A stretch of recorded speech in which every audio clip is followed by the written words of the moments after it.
Good evening. You are invited to drift into a quiet ribbon of history that promises nothing except the steady comfort of repetition and the mild warmth of familiar details. Breathe evenly and allow each sentence to arrive like the next unhurried footstep on a long, level road. It begins on a pale morning whose light never fully brightens nor ever truly fades, balanced somewhere between dawn and day, where two travelers progress at the pace of an unambitious clock. One, a cheerful knight in plain chainmail, carries a small wooden bowl of oat porridge whose steam curls upward in short, predictable swirls. The other, a solemn island warrior in a simple fur vest, supports the quiet weight of a square metal ration box that rests against his palm like a muted promise of nourishment. Their boots, muted brown and equally worn, press into the same soft dust, raising identical faint puffs that settle again almost before they have appeared. Neither man speaks for some time, and even their breathing seems matched. A thin breeze slides over the nearby grasses, leaning each blade at the same shallow angle and holding it there undecided. Beyond the road, a gentle slope rises and falls with no particular intention, its greenery lacking flowers, its soil offering no dramatic stone or root to break the line. The sky is pale gray blue, parted by distant strips of cloud that refuse to darken or recede, maintaining a color too gentle to command attention. After a measured silence, the knight lifts his spoon, taps the rim of the bowl once, softly, deliberately, and returns it to the porridge. He does this 3 times, each tap identical in tone, before tasting a small mouthful whose flavor is exactly as mild as yesterday's and precisely as warm as it should be. He chews in 5 slow motions. When the 5th motion concludes, he swallows, and another quiet minute begins. Beside him, the warrior adjusts his grip on the ration box, rotating it half a turn so that the metal flange now points toward the road instead of the field. The adjustment is minor, but purposeful. Balance matters. His eyes pass over the horizon without urgency, noting a distant watchtower whose simple square shape remains unchanged by their approach. They are closer now, yet the tower's stones do not grow more distinct. Instead, the world seems to stretch gently so that everything, tower, travelers, and sky, maintains a courteous separation. The breeze continues, neither colder nor warmer than before. It carries the faintest suggestion of river scent from somewhere out of sight, a smell so light it might be imagined. The knight finds it pleasant. He lifts another spoonful, repeating the tap, tap, tap, and tastes the porridge again.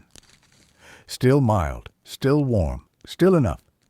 He allows a small smile, the kind that barely creases the corner of the mouth, then lets the expression fade back into peaceful neutrality. Footsteps resume. Each presses into the dust with a soft shush and rises with equal softness. Shush, rise, shush, rise, a rhythm perfectly suited to thoughtless observation. A lark overhead circles once, twice, and then settles on a fence post. The bird's wings fold, and it becomes a still speck against the backdrop of sky. No song accompanies its landing.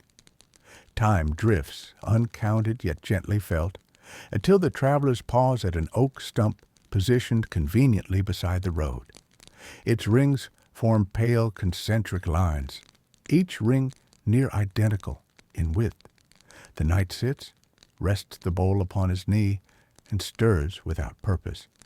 The warrior opens the metal box, revealing a solitary square of bread whose edges are as precise as the box itself. He contemplates the bread, but does not eat.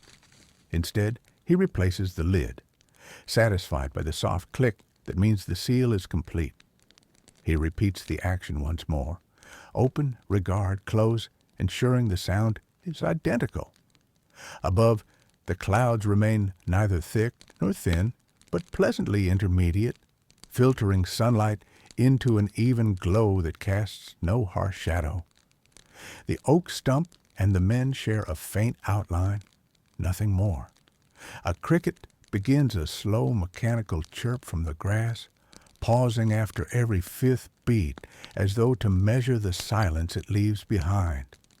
The night inhales, exhales, and begins to describe the consistency of his porridge, how each oat flake softened overnight in clear water, how a single pinch of salt dissolved entirely, leaving no grain to disturb the smoothness. His voice is level, its cadence neither quick nor slow, a stream of gentle information with rounded edges. The warrior listens, offering a nod at precise intervals, acknowledging each simple fact as though inscribing it upon a tranquil inner ledger. They remain this way for another space of unremarkable minutes. Steam rises, then ceases. The metal box cools slightly. The dust settles once more. When at last they stand to continue, nothing in the landscape appears different, yet the world feels fractionally more settled, as though these small routines have pressed tiny, invisible markers into time itself. Forward they move, carrying porridge and ration at the same deliberate speed, breathing in unison with a land that prefers calm to change and quiet to surprise, an unending corridor of sameness inviting every wandering thought to lie down and gently close its eyes. The road accepts their footsteps exactly as before, receiving each soul with a dry pat and releasing it with the same soft hush. Dust lifts, drifts, and rests again in place, forming a thin, irregular veil that is neither bright nor dull, simply present. Ahead, a fainter curve announces itself, but it bends so gradually that the travelers need not adjust their pace. They pass a slender signpost whose letters have worn down into pleasant ambiguity. Nothing urgent can be learned from such gentleness, so they let the sign remain unread. The knight tilts his bowl, noting how the remaining porridge gathers into a slow-moving crescent along one side. He studies the surface, observing that the oats reflect a muted glimmer of sky, subtle, almost colorless, and he traces that reflection with the spoon's rounded tip, drawing a line that vanishes behind it. He repeats the motion twice, leaving no mark behind, pleased by a task that ends as quietly as it begins. At his side, the warrior loosens the leather tie on his belt by half a notch. The knot slides with a faint rasp, smoother than it might have weeks ago, for the cord has grown accustomed to this small ritual. He inhales through his nose, measuring the air. It carries a memory of distant hayfields, neither strong enough to stir hunger nor weak enough to go unnoticed.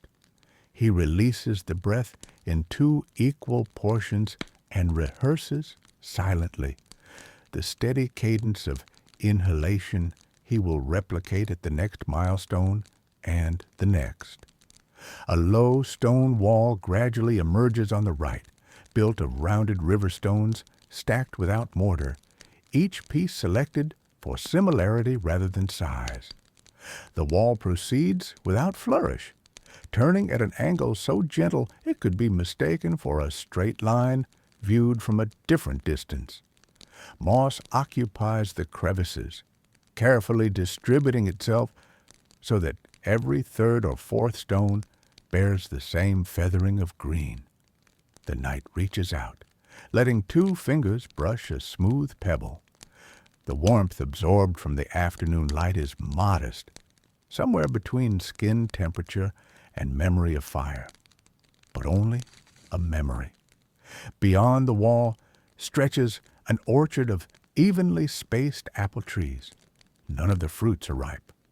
All remain a consistent pale green that blends quietly with the leaves. A breeze, precisely as mild as the one before, moves through, and every branch sways the same distance, returning to rest at matching intervals. The movement reminds the warrior of waves lapping against a harbor pier he once visited, though he cannot recall which pier or which year, only the certainty that the ripples were predictably timed. They pause beside a tree whose trunk divides into two near-symmetrical limbs, making a natural arch. The knight rests his bowl on a root that lies exactly horizontal, as though it considered the convenience of travelers long ago. He counts 5 visible rings in the wood before the lines blur, then decides not to search for more. Beside him, the warrior lifts the ration box once, twice, and on the third lift listens for the internal shift of its contents. The bread touches the lid with a subdued tap he finds reassuring. He nods, confirming to himself that stillness remains dominant. Minutes pass, elongated yet clear-edged, like narrow panes of glass at end to end. A beetle crosses the path, navigating grains of dust with equal pauses between steps. Its shell is neither glossy nor dull, colored somewhere between olive and slate. The knight watches the insect reach the opposite verge, where it disappears beneath a blade of grass almost the same height as the spoon he holds. The observation is dutiful, free from curiosity or impatience. When they resume walking, their shadows follow behind, modest in length, never overtaking. The watchtower from earlier retreats into a haze of distance, replaced ahead by a row of small milestones arranged at predictable intervals. Each stone is squared on top, chipped on one corner, and edged with faint lichen. Upon reaching the first, the travelers pause long enough for the knight to read a barely visible numeral scratched into the face. Perhaps a 6, perhaps an 8. He decides that either value satisfies the moment and moves on without comment. Soon a brook intersects the road, slipping beneath a flat plank bridge. The water's surface bears no ripples distinct enough to count, yet the light upon it shifts in slow patterns, repeating and repeating until the patterns are no longer new. They stop at the railing, each resting one elbow. The brook releases a murmur that scarcely rises above breath, as though telling its own story in tones too even to keep the wakeful mind engaged. After a considered silence, the knight stirs the last of his porridge for the sake of stirring, while the warrior opens his box just far enough to check the alignment of bread and lid once more. Satisfied, they proceed, footsteps merging once again with the soft arithmetic of distance, each step equal, each moment gently folding into the next as the long level road continues without urgency toward an evening that promises to arrive exactly when expected and feel precisely as familiar as every evening before. The road narrows by the width of a single boot and then maintains that mild constraint for as long as sight allows, as though inviting each step to land with marginally greater precision. A hedge of low hawthorn accompanies the travelers now, its branches trimmed to an even shoulder height, buds still green, neither bursting into blossom nor withdrawing into dormancy. Tiny thorns repeat along every twig at intervals so consistent they seem measured, and the knight runs a finger along the air just shy of the hedge, aligning his hand with those silent points, never quite touching them. The warrior examines the hedge in parallel. At each 10th step, he notes a cluster of 3 leaves balanced like small petals, perfectly equidistant from the next cluster of 3. He does this counting 4 full times, pauses, then restarts, finding the predictability pleasing in a way that requires no comment. Beyond the hedge lies an expanse of field sown with barley, stalks only knee-high, bending lightly as if practicing for a harvest that will not come for many calm months. The wind arrives in measured breaths, crossing the grain in slow waves that refuse climax or lull. Each ripple travels with equal speed, fades, begins again, never quite overtaking the travelers nor falling behind. The knight observes that the field's hue matches the porridge now resting in the bottom of his bowl, slightly darkened from cooling, yet still holding its form. He tilts the bowl once more, letting the surface slide, realigning every oat to the new horizon he invents with that gentle tip. The warrior glances at the motion, remembers the metal lid of his ration box, and presses one thumb to its edge to ensure it remains flush. They come upon a fork where 2 tracks meet and cross without urgency, marked by a wooden board sunk into the earth. The board carries no letters, only 2 opposing arrows burned into the grain. One points left, the other right. Each arrow is the mirror of the other, identical length, depth, and faint scorch color, so that choosing a direction feels less like a decision and more like acknowledging symmetry. The knight lifts his spoon and gestures left. The warrior nods by slow degrees, turning his shoulders in agreement. Their new path curves just enough to alter their view without challenging their pace. Mid-afternoon light thickens with a subtle golden undertone, yet no shadow sharpens. Instead, outlines soften so gradually that the men require deliberate effort to notice the change. A lone willow stands beside a pond of steadfast stillness. Its branches dip toward the water at an angle that promises contact, but stop short by the breadth of a single leaf. The surface mirrors both the branches and the gap in equal clarity, creating a doubled image where no element surpasses the other in detail or brightness. The knight kneels, withdrawing a ribbon of steam from the porridge with one cautious breath, watching the vapor's reflection merge with reflected willow tips. The overlap is so gentle it feels prearranged. A low ridge rises ahead, gentle in incline, topped by sparse birches whose trunks share an almost identical tilt, each leaning the same soft angle eastward. Pausing at the base, the knight finishes his porridge with 4 measured spoonfuls, swallowing each after the same number of chews.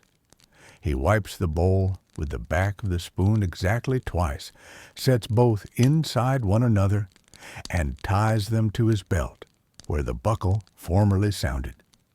Meanwhile, the warrior unlocks his ration box, removes the square of bread, inspects its edges for any unevenness that might have escaped notice.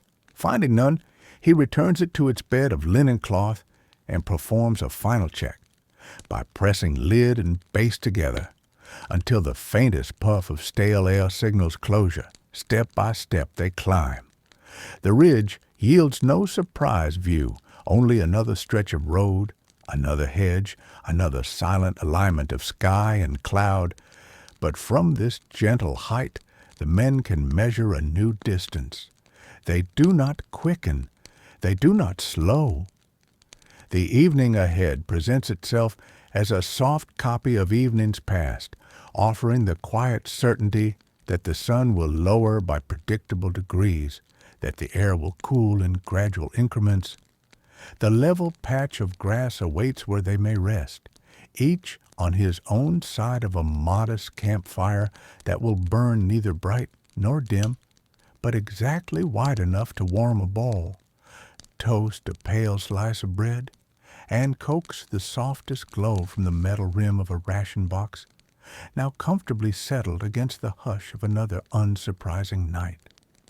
The crest of the ridge levels out into a broad, featureless plateau, where soil and sky share an understated palette of mild grays and faint, straw-hued browns.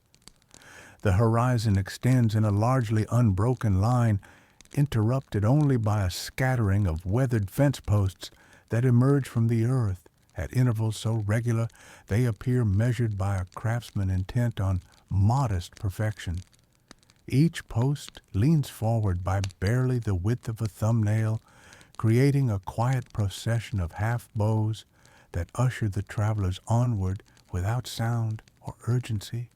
They advance, boots meeting flattened turf whose texture resembles a loosely woven cloth. Each blade of grass lies almost parallel to its neighbor, as though the wind once combed the field and then forgot to return. The knight rests one palm against his belt where the empty bowl hangs, noting how the metal ring cools by slow degrees as the afternoon light withdraws a fraction at a time. The warrior draws a fingertip across the top seam of his ration box, feeling a faint ridge where the lid meets the walls. He traces the line 3 full circuits, memorizing the subtle shift in temperature between the shaded hinge and the sun-touched front. A soft murmuring reaches them from ahead. It is not the babble of a stream nor the whisper of wind, but the subdued resonance of countless barley heads rattling against one another in the fields below the plateau. The sound is uniform and low, as if the land itself were breathing through a linen veil. They pause to listen. The night counts 8 slow heartbeats before the murmur fades, replaced by a hush, identical to the moment before the sound began. The warrior tails, matching the length of the night's count, then lets the breath go in a single, unbroken ribbon of air. Descending, they follow a path of flattened pebbles where every stone is nearly equal in width, worn to oval comfort by years of weightless traffic. The slope is gentle enough that neither man alters his stride.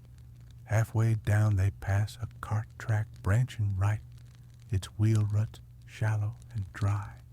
In the center of the fork stands an abandoned grindstone set on a timber frame. The knight tests the wheel with 2 fingers, setting it into motion with the barest nudge. It turns once, perhaps twice, neither squealing nor humming, merely rolling its assigned arc before coming to rest in precisely the same posture as before. The warrior observes, nodding approval at the predictability of motion and stillness paired together. At the slope's base rests a pond, long since reduced to a quiet marsh. Broad mats of reeds form pale rectangles upon the surface, separated by channels of water that reflect the sky's muted gray-blue. Tiny insects drift just above the mirror, never wavering in altitude, turning the air into a slow diorama of delicate dots. The travelers stop at the water's edge. The knight kneels, studies the faint ripple that his shadow introduces, and waits for it to disappear. It does so in 6 perfect pulses, each smaller than the last, until the mirror regains its composure. A low bridge of 3 timber planks spans the marsh, though the water itself is shallow enough to cross without it. Out of respect for structure, they take the bridge. Each plank flexes underfoot by an identical fraction, down a little, then up, to the same quiet rhythm. Halfway across, the warrior pauses, tilts his head, and listens for echo or creak. None arrives. Satisfied, he completes the crossing, matching his companion's pace so precisely that their final steps land in unison on the far bank. The land beyond the marsh opens into a long meadow, where the grass is newly scythed. Even rows of cut stems lie parallel, pointing east, a silent compass guiding their attention toward the dimming horizon. The scent of fresh-cut greenery hovers, mild and uninsistent, as though diluted by the even breath of evening. The night bends, lifts a single tuft between finger and thumb, rolls it until the fibers align, then releases them to settle back onto the row exactly where they had lain. Behind him, the warrior adjusts the strap of his box one notch tighter. Leather meets buckle with a muted whisper, and the strap, now snug, will need no further attention until night fully arrives. A cluster of low stone cottages materializes in the distance, roofs thatched darkened to the color of damp straw. Smoke curls from one chimney, the faintest, straightest line, implying a hearth kept at a low, steady heat rather than any vigorous blaze. Drawn by the promise of measured shelter, the travelers angle toward the hamlet, though their speed remains unchanged.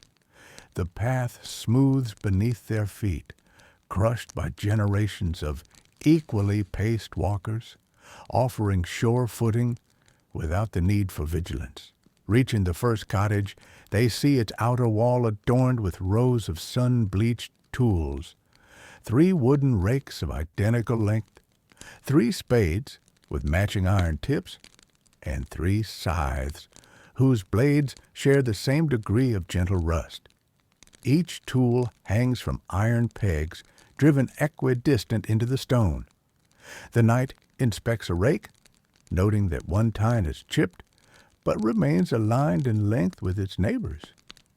He runs a finger along the imperfection and steps back, comforted that the flaw, though present, changes nothing essential. The warrior reaches for the central scythe, but stops short of touch, content to observe the subtle arc of its blade and the quiet equilibrium of its resting stance. An elderly steward emerges from the doorway, his gait slow yet fluid, like water spilling evenly from a narrow jar. He greets the travelers with a nod equal in depth to the tilt of the fence posts seen earlier. In a voice low and even, he offers lodging beneath a roof that promises neither draught nor excess warmth. The knight responds with a single courteous dip of the head. The warrior matches the gesture, and together they follow the steward inside, where a single lantern burns at half-wick, casting a soft amber glow free of flicker. The room contains 2 cots along opposite walls, their blankets a uniform weave of undyed wool. Between them sits a small square table bearing a clay jug of water and 2 shallow wooden cups, each turned rim down upon the surface. The steward motions for them to rest. They do so without haste. The knight unhooks bowl and spoon, setting them side by side on the table, handles aligned toward the door. The warrior frees his ration box, placing it exactly midway between the cups. He removes the bread, divides it along a crease invisible to any hurried eye, and offers half to his companion. The knight accepts, laying the portion flat upon his palm, studying the perfect 90-degree angle of its edges before bringing the first bite to his mouth. He chews 12 times, no more, no less, then swallows. Outside, twilight thickens toward dusk. Through the small square window, the plateau shows faint ridges of deeper gray, while the hedge, the pond, and the plateau's far edge recede in slow harmony. The lantern's glow holds steady. No ember sputters. No draught disturbs the wick. The travelers sip water, 3 measured mouthfuls each, and set the cups rim down once more. When at last they lie upon their cots, they arrange arms at the same diagonal across the torso, toes pointed forward, eyes focused briefly on the lantern's modest flame. The steward dims the wick by a quarter turn, The flame bows but does not fail, holding a level brightness that neither encourages wakefulness nor hastens sleep. In this light, every object, the jug, the cups, the ration box, the silent bowl, casts a shadow of equal depth and length, creating a tableau balanced in all directions. Breaths slow, synchronize, and merge with the measured silence that fills the small room. Outside, night settles over the meadow in a single, sweeping motion, cooling the grass by the narrowest possible margin. Crickets resume their mechanical song, pausing after each precise cluster of notes.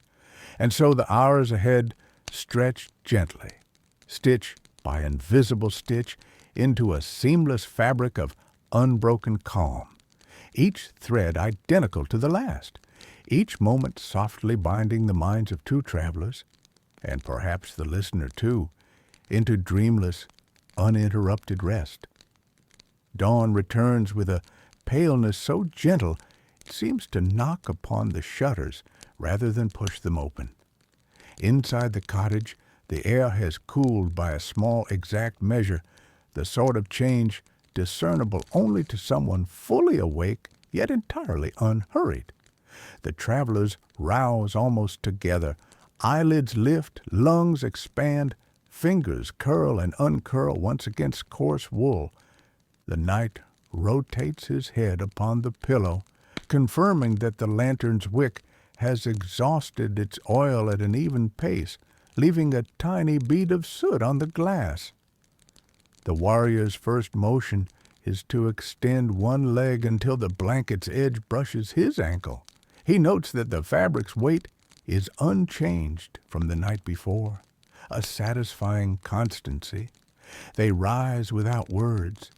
Boots find the floor in muted succession, heel then toe, raising a whisper of straw from beneath the cot frames. The night folds his blanket by thirds, each crease aligned with a seam already faintly pressed into the weave. The warrior mirrors the action across the small room, finishing at the same moment so that both folded rectangles rest identical in thickness and proportion.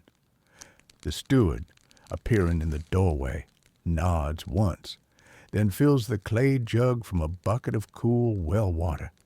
The surface stills in 3 soft ripples after the last drop settles. The first sip tastes of damp stone and faint iron, neither sweet nor bitter. Each man drinks 2 mouthfuls, pauses, then takes a third. Cups return rim down on the table, their positions unchanged from last evening. A single loaf of coarse morning bread waits, scored into 6 modest sections. The night separates one portion with the gentlest downward push of thumb and forefinger, revealing an interior crumb of consistent density. The warrior removes the next section along the same score, pleased that the tear follows the baker's design without deviation.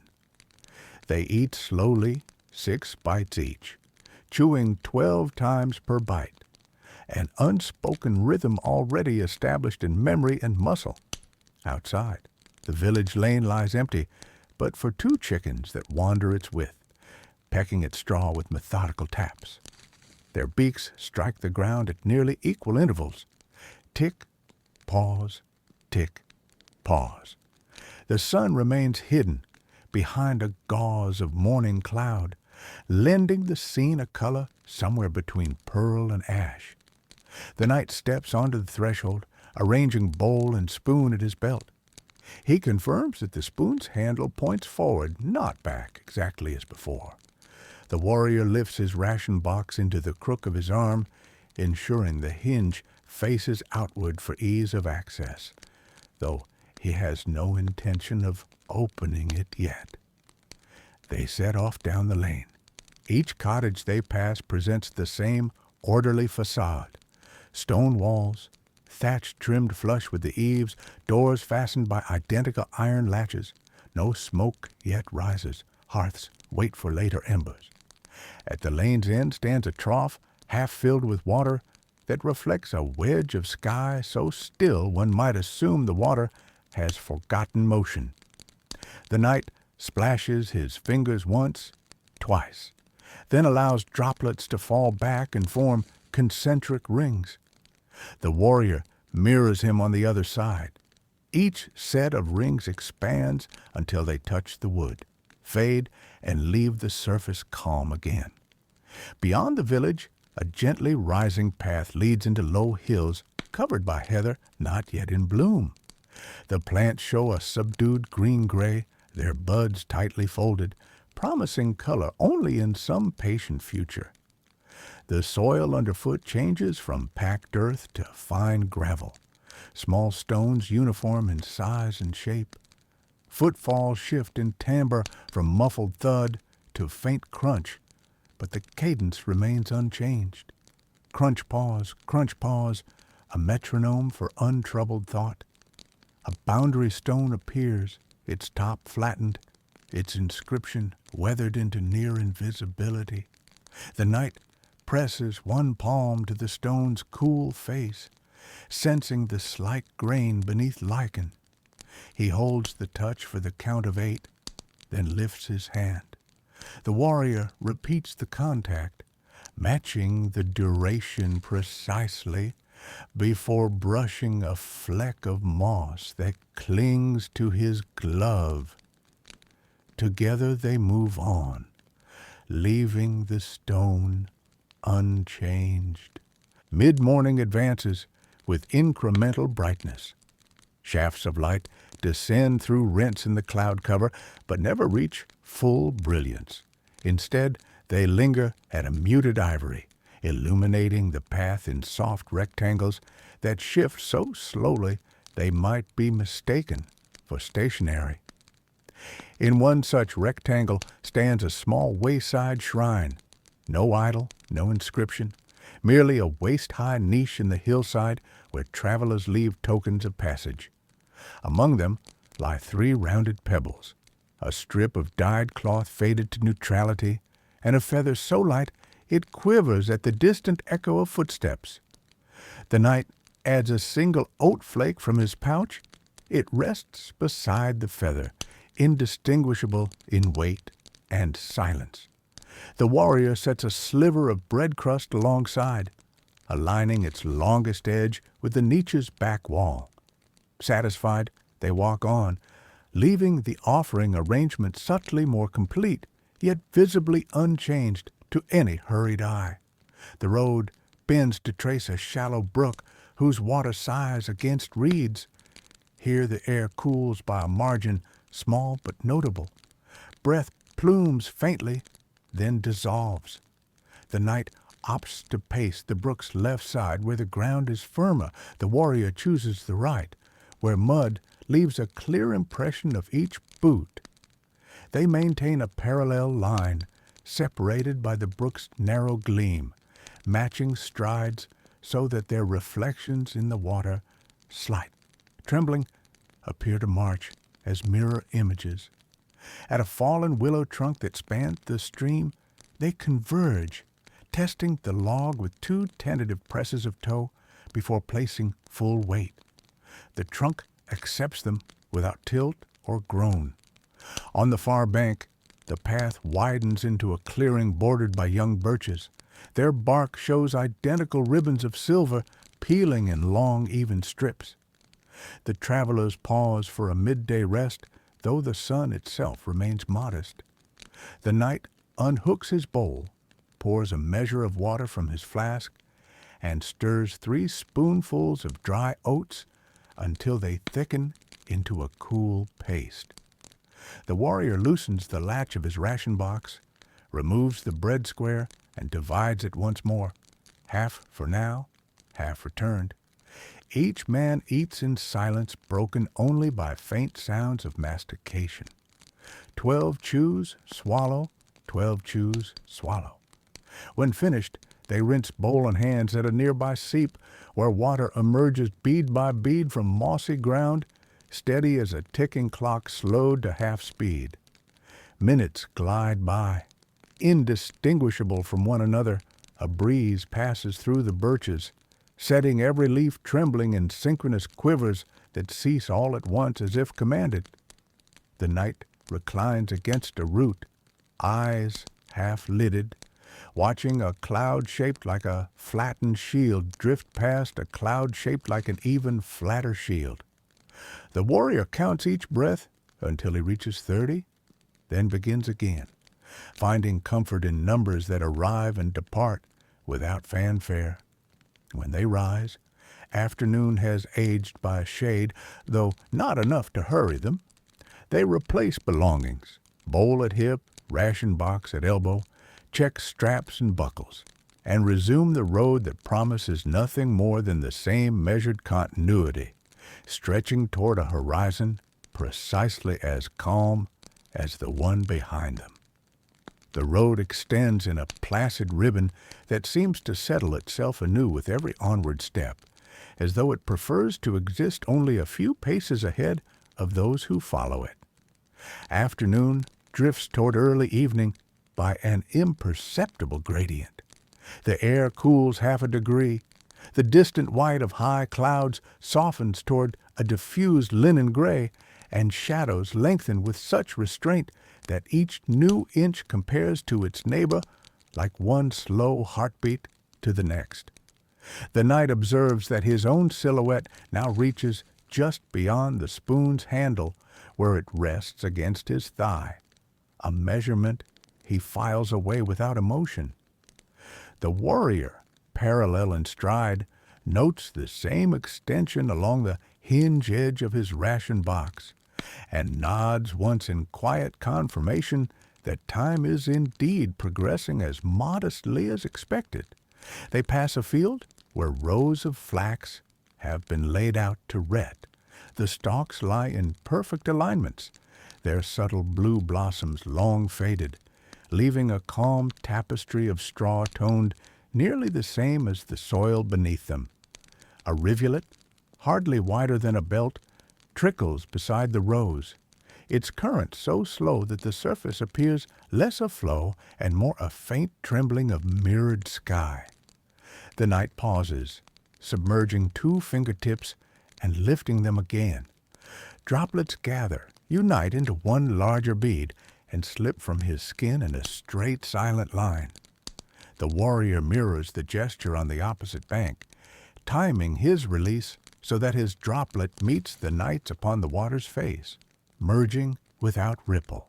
Beyond the flax lies a scatter of standing stones, 5, none taller than a man's shoulder, each shaped by weather rather than human tool. They lean at subtle angles, yet the overall impression is one of deliberate spacing. A circle only loosely implied, gaps equidistant in feeling, if not in measure. The travelers enter the arrangement without ceremony. The knight chooses the western stone, presses his palm against its sun-warmed surface, and counts to 12 by breaths. The warrior selects the opposite pillar, doing likewise. Their inhalations rise and fall in gentle alternation, weaving a pattern no listener could distinguish from the sigh of distant grass. They continue onward. A thicket of sloe bushes lines the next bend, their berries still green and hard. Here the aroma of faint bitterness hovers, crisp on the tongue even before tasting. The knight breaks a single berry from its stem, weighs it on his palm, notes the precise moment when its minuscule mass persuades him to close his fingers. He places the berry back where it was, ensuring the little twig nestles into its former cradle between 2 leaves. The warrior adjusts the strap across his chest, feeling the leather respond with a familiar pull that steadies at once, exactly consonant with how it felt at dawn. Gradually, the path narrows until 2 travelers cannot walk abreast. The knight steps ahead by half a pace. The warrior follows, and their footfalls find a new harmonious rhythm. Soft crush of gravel, interval, soft crush again. To their left rises a low embankment of sandy soil held in place by sedge and the fibrous roots of dog rose. petals, long fallen, have scattered on the incline in faint rose-gray stains that echo, though only faintly, the earlier clouds overhead.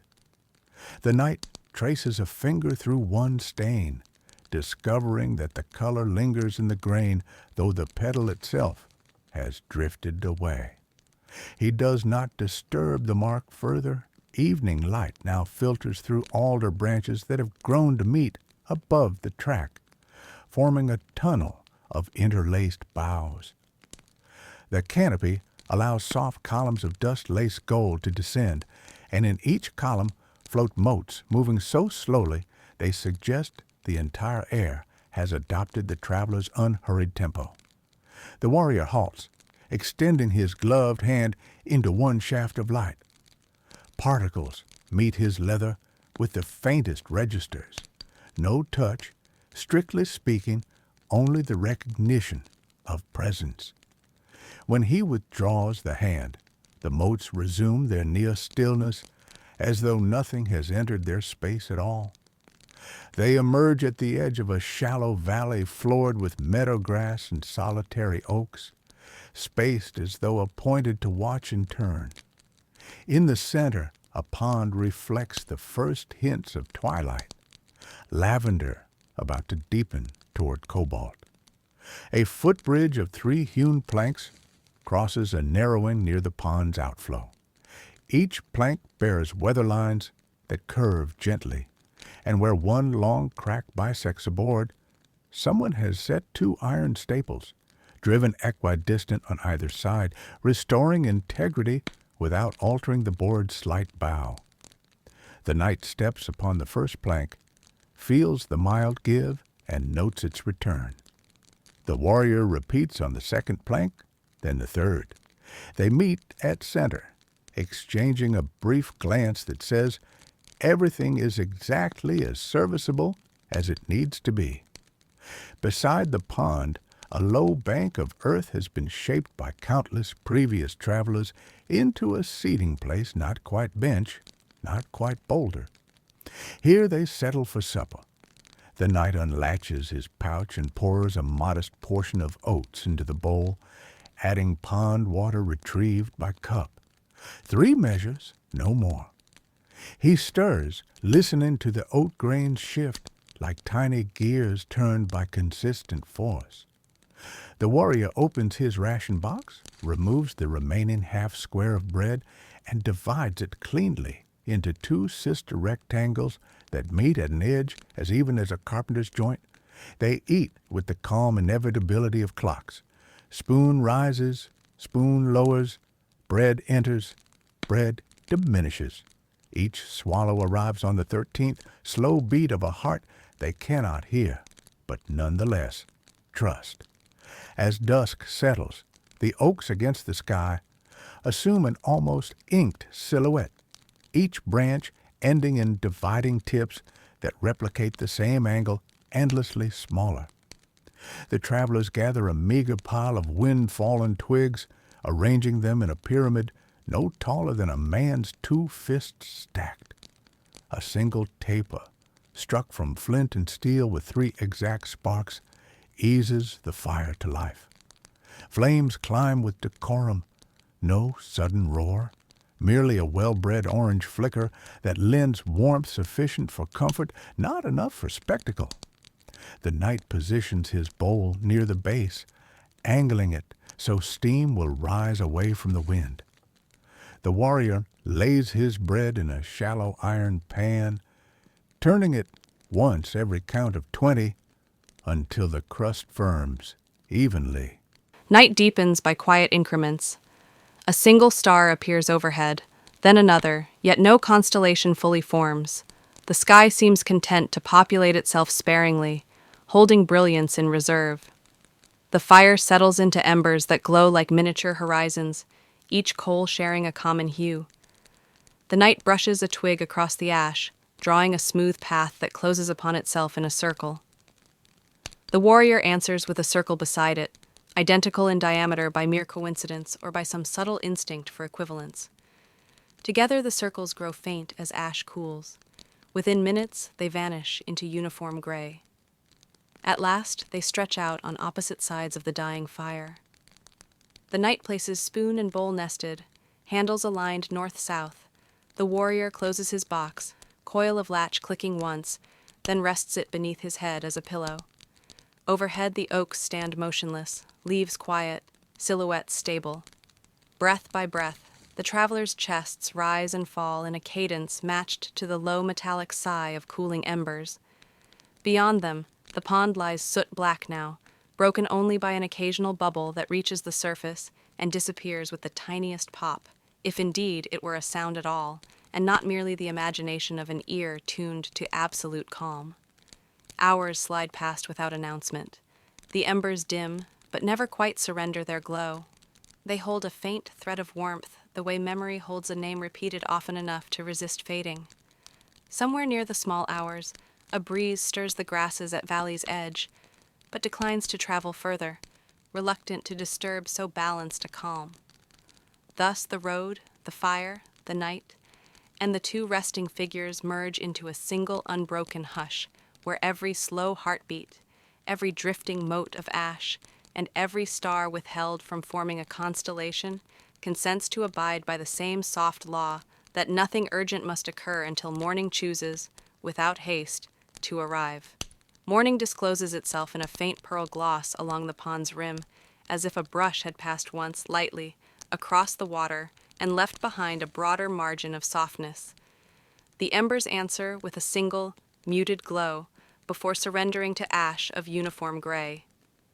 The knight and the warrior open their eyes at nearly the same moment, neither startled, neither delayed, as though some interior clock had agreed upon an exact and moderate cue. They sit up, one after the other, brushing sleep from shoulders with palms that complete the motion in equal arcs. First task is the fire. The knight gathers 2 twigs still warm, arranges them parallel atop the pale remains, and breathes across their length. A ribbon of smoke rises without urgency, decides against becoming flame, and settles back into silence. The warrior sprinkles a palm-sized scoop of pond water across the coals. Each droplet sinks with a faint sigh, nothing that could be called steam. When finished, they smooth the ashes flat, leaving no mound, no pit, only a level patch indistinguishable from untouched ground. Belongings return to their accustomed order. The spoon nests inside the bowl. The hinged lid of the ration box closes with its restrained click. Straps are checked, tightened by a finger's breadth, then allowed to rest. They stand, gazing upon the valley that now holds a mist, as even as linen laid over a table. Low, unruffled, revealing the oaks only from mid-trunk upward, as though the trees have withdrawn their roots into cloud.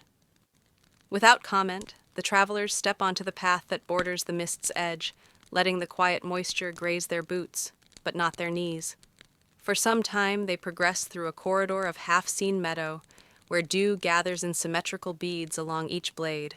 The knight stoops, selects one blade, and measures 3 droplets with his eye, each equal in size, each trembling with the same minute frequency. He replaces the grass exactly as it stood.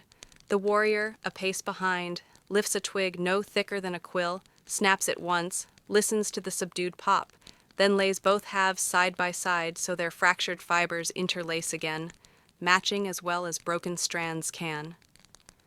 The path inclines so gradually that calves feel the change before vision confirms it. A low rise offers an outlook westward, a patchwork of fallow plots, rectangular and regular, separated by stone walls of uniform height. No color interrupts the view, only gradients of straw, earth, and slate. The knight draws one silent breath from this vista and releases it in 2 equal halves. The warrior blinks, slow and complete, then resumes walking, confident the scene will remain constant whether watched or unattended. Mid-morning brings a cluster of hazel trees, whose branches intertwine into a near-perfect lattice. Sunlight sifts through, forming roundels of light, patterned so evenly that stepping through them feels like walking across a floor tiled in pale gold. Each footfall replaces one roundel's brightness with a muted print of boot sole, and then abandons that print to the next shaft of light, renewing the pattern exactly as before. Under one branch lies a single nut, still enclosed in its husk. The knight kneels, touches the husk, finds it damp but intact, and leaves it undisturbed. The warrior traces the same nut's shadow with a fingertip, precisely one circuit, then rises. A brook intersects their course once more, this one shallow, gravel-bottomed, its current no faster than a casual stroll. Flat stepping stones cross it, 7, each the same breadth, same gray-green lichen. The travelers step in measured sequence, 1st, 3rd, 5th, pausing on the midpoint where water parts around stone with identical ripples on either side. They stand long enough to see a leaf drift downstream, meeting each ripple, dividing, reforming, until it clears the last stone and continues its unwavering voyage. On the far bank stretches a narrow copse of alders. Their trunks lean east as though pressed by a single, timeless wind. Between them, a carpet of last season's leaves has settled into layers so thin and orderly that no crunch accompanies passage, only a faint displacement, leaf sliding over leaf. Here the knight retrieves a parchment roll from his side pouch, unfolds a blank strip 6 fingers in length, and notes, with charcoal, one horizontal line, straight, unhurried, neither beginning nor ending at the edges of the strip. He rolls the parchment again and returns it unchanged except for that solitary line. The warrior watches, then removes a stub of graphite from his own kit, draws an identical line upon the palm of his glove, and waits until the heat of his hand smudges it into a gray echo. Noon edges nearer. Light attains its apex not with brilliance, but with a transparent steadiness that seems to eliminate color until only form remains. A solitary milestone appears, 3 hands high, square cut, its faces smoothed by indefinite weather. Roman numerals once marked distance, but now persist as gentle hollows, legible only to those willing to trace them by touch. The knight lays 2 fingers along one groove, discerning perhaps a V, perhaps an X, and decides both readings are acceptable. The warrior matches the gesture, chooses to perceive the same groove as neither letter, merely a pleasant indentation, and both travelers continue satisfied. A wide heath unfolds, dotted with gorse compacted into low mounds. Tiny yellow buds think of flowering but hold back, committed to uniform restraint. The breeze carries a faint resin scent from the gorse. It arrives, pauses, departs in pulses counted easily to 6 before starting over. The knight times his breathing to those pulses. Inhale during resin, exhale during absence. The warrior synchronizes strides, left when the scent fades, right when it returns. Thus they traverse the heath in perfect counterpoint to a wind too mild to rustle even the smallest thorn. At the heath's far margin, a shepherd's shelter rises, 3 walls of dry-laid stone, roofed with turves green on top, earth brown beneath. Inside rests a bench hewn from a single plank, supported by twin blocks cut square. The travelers enter, sitting at opposite ends so their weight balances the plank without tilt. A wicker basket in the corner contains 2 skeins of undyed wool, each wound to precisely the same diameter. The knight lifts one skein, feels its consistency, replaces it with the identical facing. The warrior adjusts the second by a quarter turn, so its loose end tucks flush, completing the symmetry. They dine, oats softened in cool water, bread crisp from air alone. Chewing counts remain faithful, 12 motions per bite, 6 bites per portion. Between bites, silence holds the small space entire, punctuated only by a single drop of condensed moisture falling from the roof's turf into dust, where it darkens one grain, then evaporates. After the meal, bowls wiped, box latched, they sit a moment longer, sharing an absence of intent until the air itself seems to invite motion once more. When they stand, sunlight has eased westward by a span no wider than a palm held at arm's length. Shadows of the gorse humps now point in measured agreement toward a ridge they have yet to cross. The path presents itself anew, accepting 2 sets of footprints as though it had always anticipated precisely that many, precisely this afternoon, and precisely this unhurried pace, a pace destined to carry the travelers forward minute by minute, step by deliberate step, into an evening certain to arrive gently, into night certain to unfold evenly, and into tomorrow certain to differ from today only by the quiet satisfaction of having been quietly, contentedly lived. They leave the shelter at the same measured moment, stepping back onto the heath where afternoon sun rests in a pale quadrant above the western rim. Each gorse mound and stone boundary now casts a thread-like shadow that elongates almost imperceptibly from one breath to the next. As the travelers proceed, the night counts these slim silhouettes, one, then the next, never hurrying his tally, never skipping a shape. The warrior, meanwhile, listens to the faint rasp of wind weaving through thorn tips, matching his inhalations to every third note of that soft, repetitive sigh. Soon the ground begins a gradual ascent, the heath giving way to a slope of coarse turf dotted with sheep-nibbled tufts. Each tuft stands at identical height, as if the animals had been guided by a quiet rule of evenness. Footfalls sink by the same shallow depth with every step, and the earth rises to meet their soles like a welcoming but restrained cushion. Halfway up, the knight stoops to examine a pebble revealed by erosion, smooth, egg-shaped, and the color of cooled ash. He lifts it, weighs it once in his palm, and sets it atop a nearby tussock so its curve faces east, offering a small, unspoken signpost to no one in particular. The warrior observes, adjusts the strap at his shoulder by the breadth of one finger, and continues onward, satisfied that the pebble now belongs exactly where it rests. The slope crests beneath a stunted rowan whose trunk splits into twin limbs so alike they seem mirrored. From one branch hangs a fragment of weather-bleached ribbon, frayed to uniform threads. The knight touches the fabric, noting that each thread retains equal tension even in neglect. He leaves it fluttering with the same subdued cadence. Beneath the rowan shade, a small cairn of 7 stones forms a low cone. The warrior kneels, counts the stones twice to confirm their number, then turns the smallest uppermost piece by a quarter rotation, aligning a faint quartz vein to point true north. Nothing else changes. On the far side, the landscape opens into a gentle basin where wild thyme spreads in subtle mauve flecks, spaced so evenly that color and earth feel almost woven together. The air carries a faint herbal note, neither sweet nor sharp, that appears, recedes, and returns at intervals easy to predict.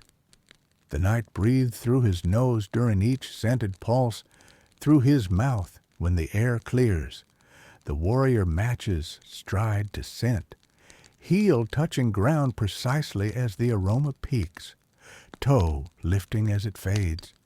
They reach a solitary milestone fashioned from pale sandstone, its edges rounded by time until every face curves in the same mild radius.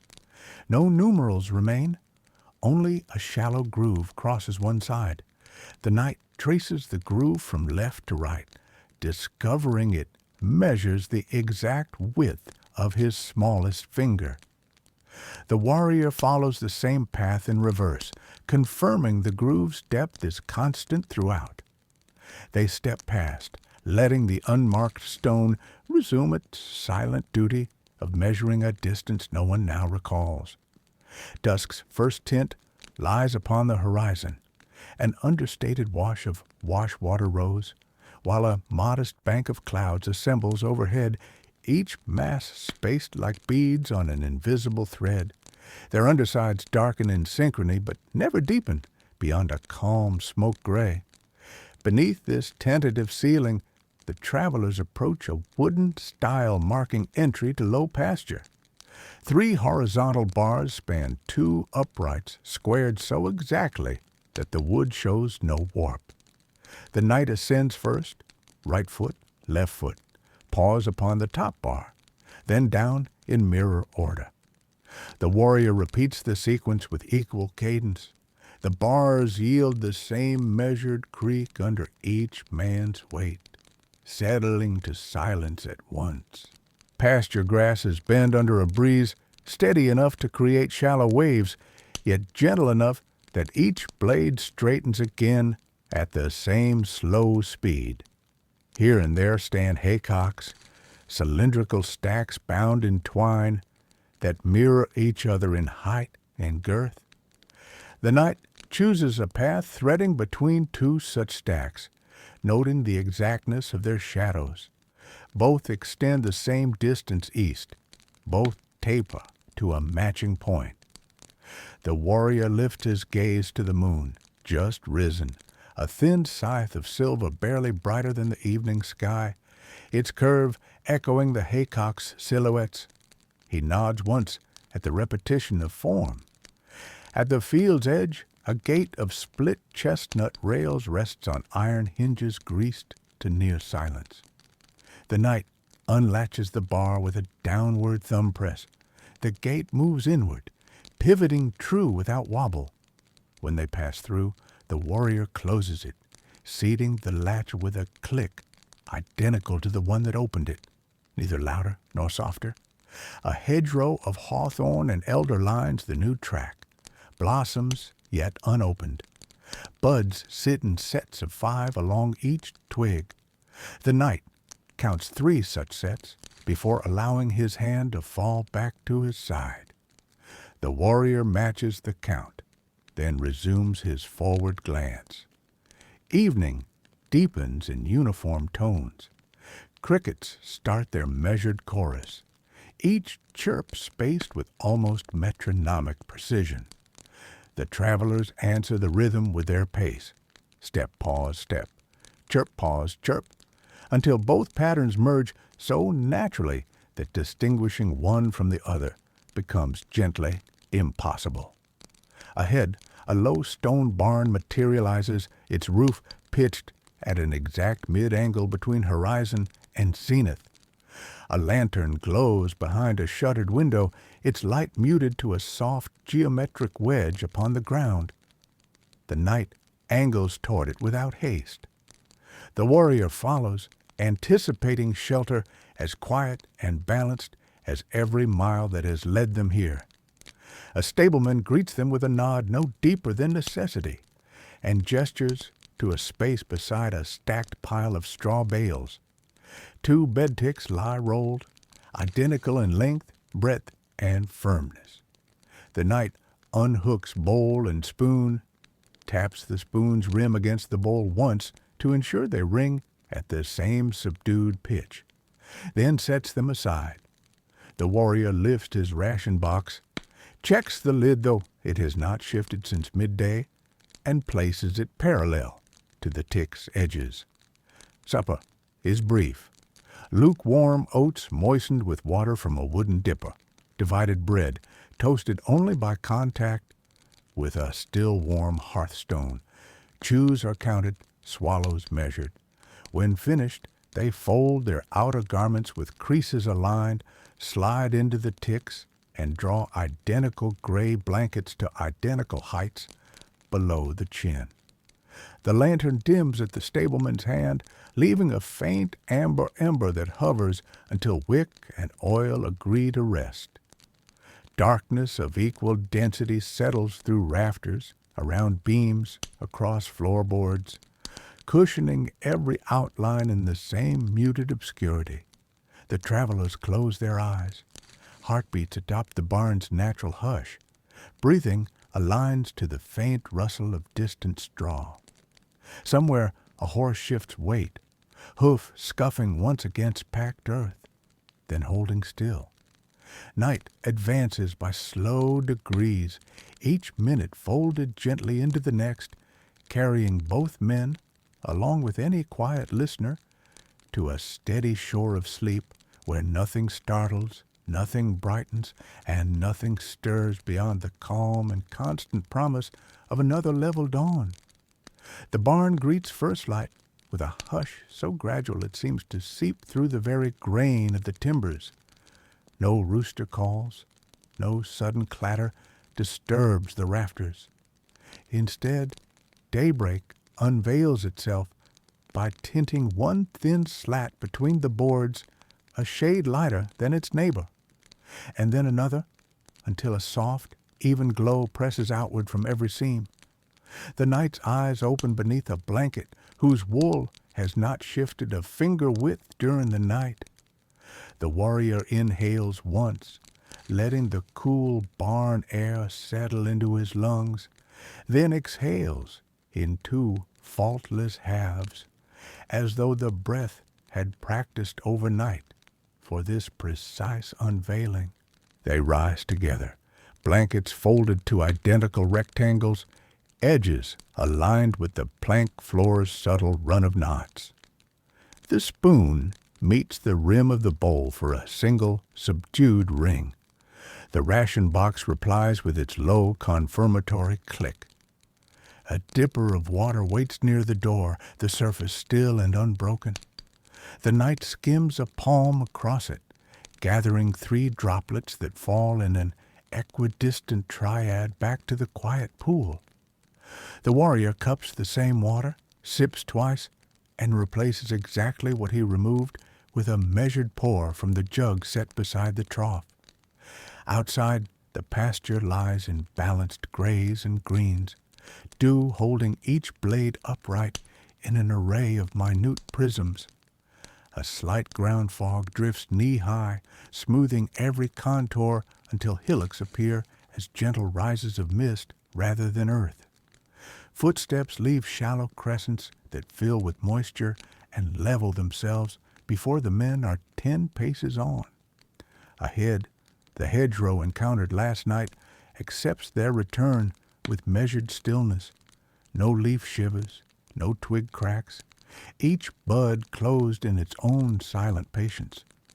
Upon reaching the gate, the latch lifts under the same thumb, the bar swings with the same incremental arc, and the hinges utter an identical whisper as before. Once closed, the latch falls into place with the naturally rehearsed click, and the path resumes its calm direction eastward, the morning sun unfolding like parchment somewhere behind an even veil of cloud. A breadth of tilled earth appears, furrows drawn in long parallel strokes that extend beyond sight until the rows merge at a soft vanishing point. The knight pauses to trace one furrow with the tip of his boot, lifting a thread of soil that falls back into line as though reluctant to mark the symmetry. The warrior counts the ridges, 1, 2, 3, before the numbers blur into a quiet sense of order rather than arithmetic. At the field's far margin stands a toppled cart wheel, resting half embedded in damp soil. Each spoke fans outward at uniform angles, but time has softened the wood to the gentlest sag. The knight kneels, places a hand upon the rim, and confirms that the arc still describes a precise circle. The warrior runs a finger along one spoke until it meets the hub, then withdraws, leaving no mark. Beyond the wheel, a drainage ditch guides water in a line so straight it might have been ruled by the horizon itself. The water slips along without current strong enough to bend a floating leaf. Instead, leaves glide glass smooth, shifting only when they pass beneath a bridge of 2 planks set side by side. Crossing here, the knight tests each board with half his weight before committing his full step. The boards flex identically, the faint creak echoing the previous evening's gait, then return to their rest without signal of protest. The warrior follows, synchronizing footfalls so that the planks settle once, not twice. On the other bank, a poplar grove holds its trunks like patient metronomes, every bole climbing vertically without lean. Breeze traces through the upper leaves in a soft shiver that travels from grove edge to grove edge, then repeats at intervals of 7 heartbeats. The knight counts 3 such passages, finding the rhythm comfortable, then allows the tally to dissolve into simple expectation of the next passage. The warrior matches his breathing to the breeze. Inhale for the shiver's rise, exhale for its retreat, until the pattern becomes indistinguishable from thought itself. Mid-morning asserts itself only by warming the air a single measured notch. Where the path meets a river, they find a punt tied to a post, its rope coiled 3 perfect turns around a cleat. The river's surface is broad yet stately, moving beneath a glaze of reflected cloud that breaks only in slow ellipses around a solitary duck. The knight and warrior untie the punt with identical motions. Pull, loop free, secure the rope in a new coil laid flat upon the deck. They step aboard without disturbing balance. The craft accepts their weight with one muted splash against the hull, then settles to silence. The knight takes the pole, guiding the punt in deliberate strokes. Dip, push, rise, each thrust embedding the pole exactly a handspan into the riverbed before driving the vessel forward by an arm's length and a half. The warrior stands at the bow, watching ripples open in perfect crescents, overlap without turmoil, and expire against the gunwale in sequences as patient as evening yawns. Along the bank, willows lean just far enough for branch tips to graze the water, painting faint parallel lines that straighten the ripples the way a comb straightens strands of hair. Sun-brightened flecks drift among those lines, pollen, perhaps, or seeds, never clumping, never separating, committed to an even scatter. They glide beneath a wooden footbridge arched high enough to require no stoop. Each plank above bears the same pale weathering, except one in the center that shows a slightly darker grain. The knight notes the variation, counts the boards from left to right, 21, including the darker plank, and allows the pole to rest a moment so the boat passes directly beneath that board. A droplet, shaken loose by some slow memory of last night's dew, falls from the darker plank and lands upon the river with a sound so brief it resembles thought more than noise. Downstream, a small landing stage appears, identical in construction to the one upriver, 3 piles, a squared platform, and a mooring post. The punt touches with a kiss of wood to wood. The knight loops the rope twice. The warrior tips the pole to rest upon the deck.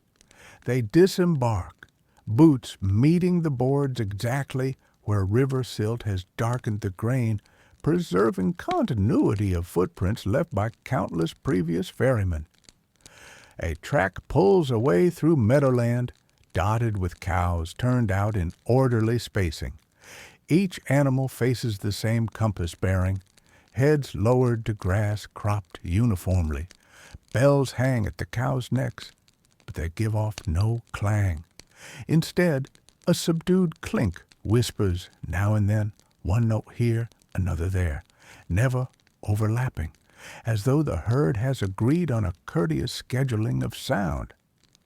The knight passes within an arm's length of one cow, noting how its ear twitches in an interval that matches the distant poplar breeze. The warrior observes another cow's tail sweep a measured arc and return, sweep and return, each motion identical to the last. A low ridge of limestone rises ahead, presenting terraces formed by ancient quarrying. Blocks cut decades ago remain stacked in polite rows, awaiting uses no one seems hurried to discover. The men climb 3 terraces, each step rising the exact height of a boot sole, and stand upon the 4th, which offers a view of yet another long road vanishing toward a horizon gauzed in late morning haze. Their shadows, lengthened by ascent, lie upon the stone like pale silhouettes of sundials, arms at sides, shoulders relaxed. With no need to speak, they adjust straps, check familiar weights, and resume their forward travel, certain that the road ahead will honor every measured expectation. A noon that ripens by degrees, an afternoon that reclines with disciplined serenity, and an evening that will, when the hour is proper, unfold its quiet envelope of sleep over all things in exactly the way it has promised since the first slow glimmer of dawn. Over midday, the sky assumes a pale pewter tone, neither bright nor dim, folded evenly from horizon to horizon like a sheet laid over quiet furniture. Heat gathers only to the degree that it smooths the edges of sound. Distant bird calls arrive reduced to soft beads of note, spaced apart like measured knots on an invisible cord. The road eases from limestone onto a shelf of packed marl where footprints linger a moment longer before surrendering their definition. Here the night lifts a fragment of marl no larger than a thumbnail, discovering its surface patterned with tiny intersecting lines, traces of an old river that once flowed and arranged its silt with the same patient geometry now visible in dried clay. He sets the piece back, aligning one of its lines with the natural grain of the path so the pattern extends by fraction. The warrior studies a cluster of grass heads pushing through the marl, each stem bent at a uniform angle by the mild clockwork of wind. He counts 6 stems in the first cluster, 6 in the next, and 6 beyond that, stopping only when the repetition folds into a gentle assurance that no sudden 7th will appear. Together they progress, their footfalls adopting the soft tam-tam-tam of leather, meeting earth already softened by earlier steps. Presently, they encounter a low stone wall stitched with wire where fence posts punctuate distance at reliable intervals. Each post wears a cap of moss, the exact breadth of a clenched fist. The knight places 2 fingers atop one cap, feeling the quilted moisture spread beneath the pads like slow ink. He withdraws before any droplet has time to form. A single sparrow flits along the wire between posts, touching down and lifting off with a hop as unhurried as a second hand gliding through each mark. The warrior tracks the bird for 5 hops, noting that every landing chooses a strand of wire equidistant from the post beside it, as though the bird recognizes the diligence of fences and wishes to echo it. A bend to the north reveals a shallow coppice where willow, hazel, and hornbeam intertwine into a kind of living braid. The outer boughs lean away, guiding the travelers into a corridor where shade cools the air by a hairbreadth. Sunlight filters in soft, disputable rectangles, each one hovering on the pathway like a page laid temporarily upon a desk. The knight adjusts the hanging bowl. Midway through the coppice, a trickle of water threads across the path, no wider than a ribbon, yet keen enough to engrave a silver line among fallen leaves. A half-buried slat bridging the trickle shows 3 nail heads set in flawless spacing. The knight taps each head with the spoon handle, tink, tink, tink, testing tone and confirming that none rings higher or lower than its neighbor. The warrior, stooping, dips a corner of cloth into the stream, then presses it to the spoon bowl, polishing in 4 circles clockwise and 4 counterclockwise, stopping when the sheen reflects the green hush above. Beyond the coppice, the land spreads outward into a wash of stubble reclaimed from last summer's harvest. Lines of straw stumps aligned like subdued soldiers, helmets lost, shoulders even, waiting for instruction that will never quicken. Here breeze pushes a faint shuffle across the field. Not a swirl, not a gust, only a slow, low tide rolling through serial ghosts. The night matches his stride to the wave, lifting each foot exactly as the ripple reaches, setting it down as the ripple departs. The warrior senses the same rhythm through the strap of his ration box, which seems to rise a deliberate finger's width against his chest, then settle. A lone threshing shed comes into view, its boards silvered into near uniformity, save for two darker planks where knots once bled resin. The door stands ajar by a predictable angle, revealing a floor spread with chaff so evenly that no piles or furrows disrupt its plane. The travelers step inside, boots imprinting the chaff with shallow oval signatures that fade as loose husks drift to refill them. In the corner rests an abandoned flail, handle and swipple parallel like the hands of a resting clock. The knight sets his bowl beside it, aligning spoon and swipple shaft.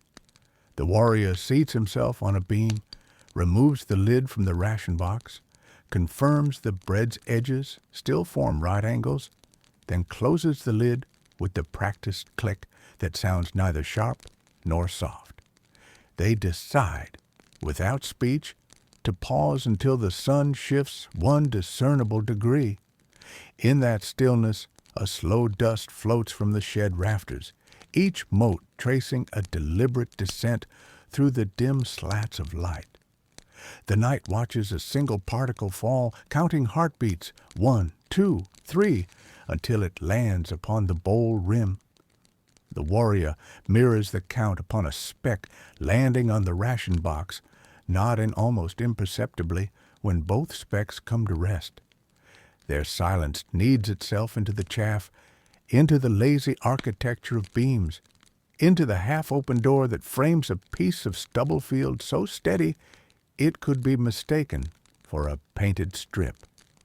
When at last the bright edge of afternoon crosses a pre-agreed knot in the doorframe, they stand, restore spoon to belt, ration box to crook of arm, and emerge once more into the measured world, confident that every pace ahead will mirror every pace behind, that every sound will find its twin pause, and that the road, like time, will continue to unspool in calm, deliberate increments until the next appropriate place invites another gentle rest. Late afternoon settles like fine dust upon the threshing shed door as the travelers step outside. The sky has shifted from pewter to palest bronze, the color of wheat chaff held against a cooling hearthstone. Their shadows reach a little farther with each pace, touching stubble that answers by swaying once, then becoming still again, as though the field wishes to memorize their outlines exactly. A cart-rutted lane pulls eastward, its twin grooves so evenly spaced that the knight's boots fall into them without thought, heel to hollow, toe to rise. The warrior walks the narrow ridge between ruts, balancing ration box upon forearm the way a mason tests a spirit level. When the ground rises, both men feel the incline through knees before seeing it with eyes. The lane climbs a low scarp where limestone teeth show in orderly bites along the verge. Each tooth is capped by lichen, the shade of muted sage, and every cap repeats the same scalloped edge, tiny half-moons touching like links in a delicate chain. Whiskazale. At the scarp's crown, they meet a tumble of field stone arranged into dry stone walls that wander outward in slow zigzags. No stone juts beyond its neighbor. Every face seems rubbed to conformity by seasons of wind. The knight lays a palm against one block, finding it fractionally warmer than air. then counts 12 of his own heartbeats before lifting the hand away. The warrior chooses a second stone, mirrors the count, and notices how the warmth, what little remains, lingers only long enough to be recalled but not pursued. Beyond the walls sprawls an orchard of crabapple trees, each trunk painted by dusk's light into slim pillars of coppered gray. The ground beneath carries a quilt of fallen fruit, all equal in size, all sharing the same underripe hardness. The knight lifts one apple, senses its weight, and places it upon a twig crotch so that the stem leans true north like a quiet compass.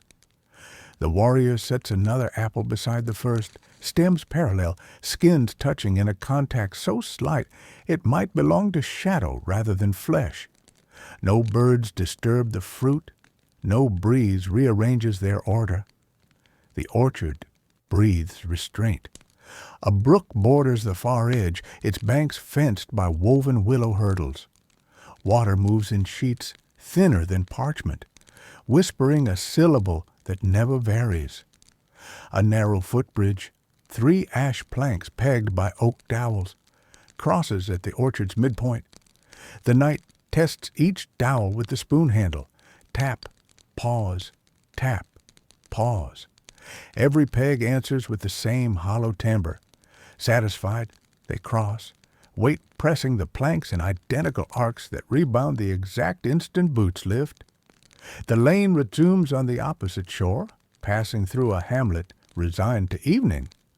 Cottages of wattle and daub crouch beneath thatch combed so evenly that every reed end stops in a perfect horizontal. Smoke from 2 chimneys climbs at measured speed, widening just enough to blur corners before fading into bronze sky.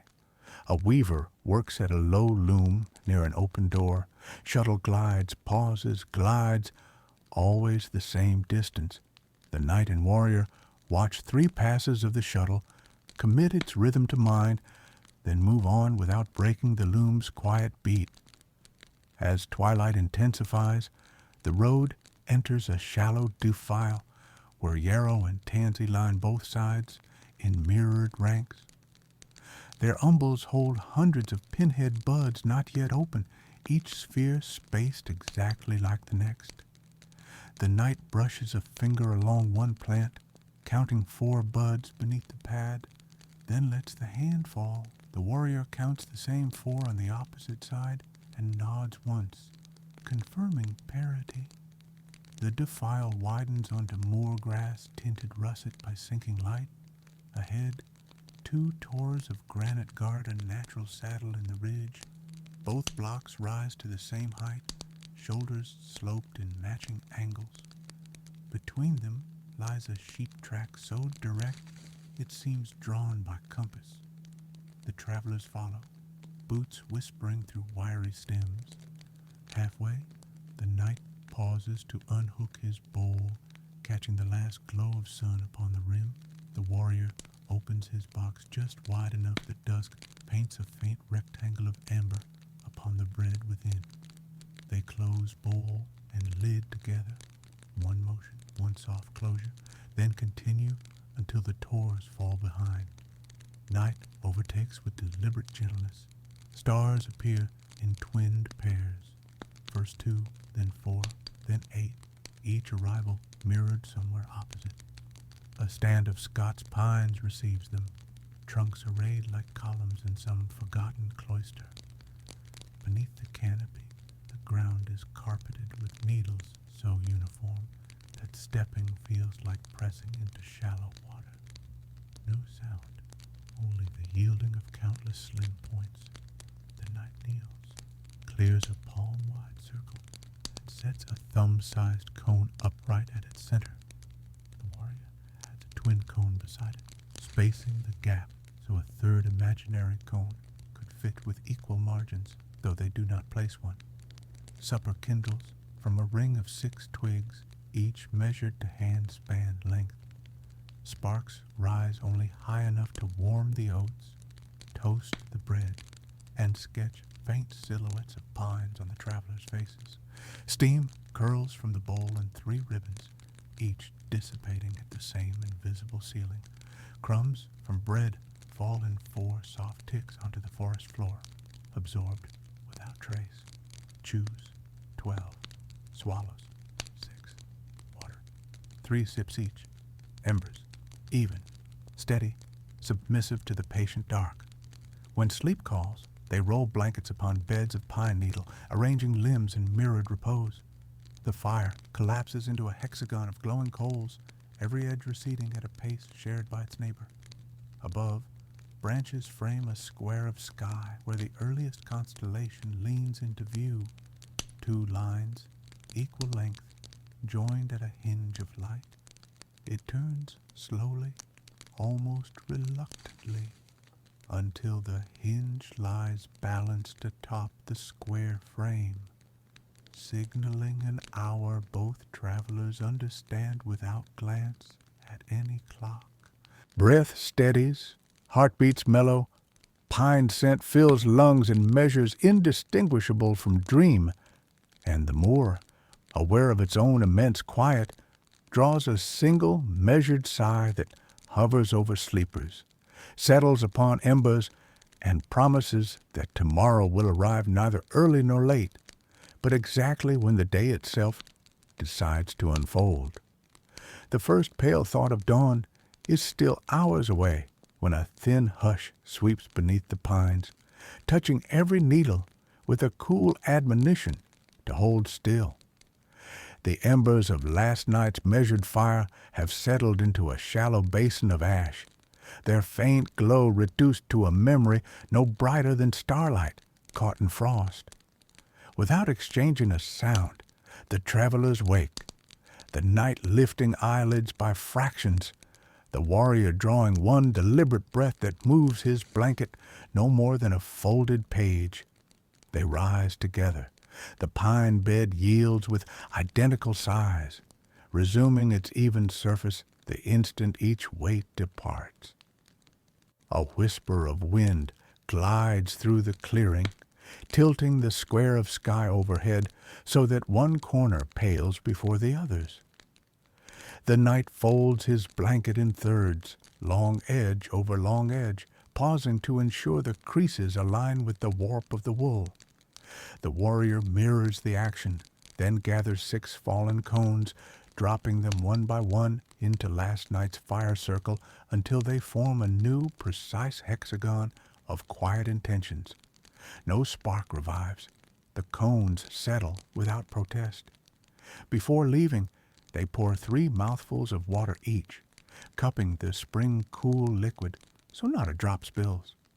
The night dampens the rim of his bowl, polishing it with 2 thumb swipes clockwise, 2 counterclockwise.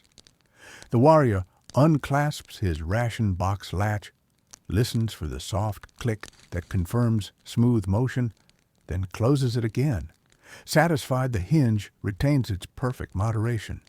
They depart beneath branches that knit over the path like a loom frozen mid-weave. Needle beds soften every footfall. The only sound is the quiet shift of leather against cloth when shoulders adjust straps by a fingertip. A thrush repeats a single sorrowless note at intervals of 40 heartbeats. The night counts the first 3 intervals, finds them flawlessly equal, and permits the 4th to pass unnumbered. The warrior matches his breathing to the notes rise and fall until breath and bird song seem issued from the same remote instrument. Where the pines thin, heather begins.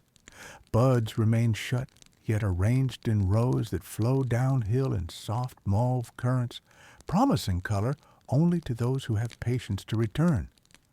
The path skims the ridge of these currents, its gravel compacted into a continuous gray ribbon that neither widens nor narrows for many quiet minutes. The night stoops once, pinches a single grain of gravel, weighs it upon a fingernail, then replaces it exactly where his boot had been, preserving the ribbon's even grain. The warrior nudges a pebble, half buried at the margin, turning its paler side upward so its hue now harmonizes with the gravel flow. Mist collects where the land folds into a shallow vale. It rests at ankle height, disguising the grass into a gentle blur while leaving distant hedges sharp. Through this muted sea glide, grazing sheep spaced in near mathematical order, each muzzle lowered in unison. Bells at their necks sound one muted chime every time a head lifts. The tones appear to travel the field like a cautious relay, never overlapping, never hurried. The travelers pause at a gate of cleft oak. Its latch lifts with a subdued thunk. The gate swings and returns with a controlled sway that stops dead center without nudge. Passing through, they absorb the single bell note nearest the hinge before silence recloses behind them. A lane of packed chalk climbs gradually toward a horizon smudged by still uncolored dawn. On either side, ditch banks host sorrel leaves lying so flat they might have been ironed by the night. Reaching the lane's crest, they confront a standing stone, perhaps chest high. Its surfaces scoured smooth by centuries of impartial weather. A faint vertical groove bisects the face from top to root. The knight rests his palm in the groove's upper third, drawing it down in one slow single stroke. The warrior repeats the motion upward from the base until their fingertips meet. Pause and withdraw at the same unhurried rate. No moss dares grow within that line, and the stone remains as evenly divided as when first carved. Beyond, the land opens into tilled rectangles awaiting spring seed. Furrows run straight as breath held in anticipation, still dark with dew. The travelers follow a headland strip so narrow their shoulders nearly touch. Boot soles compress damp soil into mirrors of each other's tread. A rook lifts from a distant post, wing beats audible as two soft folds of fabric, then takes a long, level glide that ends on another post equal in height and angle to the first. The knight watches the flight's arc, commits its length to mind, and cannot decide which post the bird favored. Both appear the same. The warrior counts 10 wing beats, stores the number beside countless other patient tallies. Mid-morning light finally reveals itself, not by a brightening sky, but by withdrawing the last hints of darkness from the earth, leaving colors unhurriedly true. Ahead stands a smithy of slate walls and turf roof. Chimney issuing a thread of smoke thin as dropped spindle fiber. The doors propped wide by a single horseshoe whose curve points east, west, then east again each time a draft nudges it. Within, the anvil sleeps under a canvas sheet. The hearth holds coals banked into a low red hush. The knight touches the canvas, warm, not hot, counts 4 breaths, and releases. The warrior brushes a single coal with poker tip. One spark rises, drifts, expires. Satisfied that even the forge respects restraint, they leave a coin upon the sill. Its round face catches sun briefly, then dims to the same matte glow as iron kept in temper.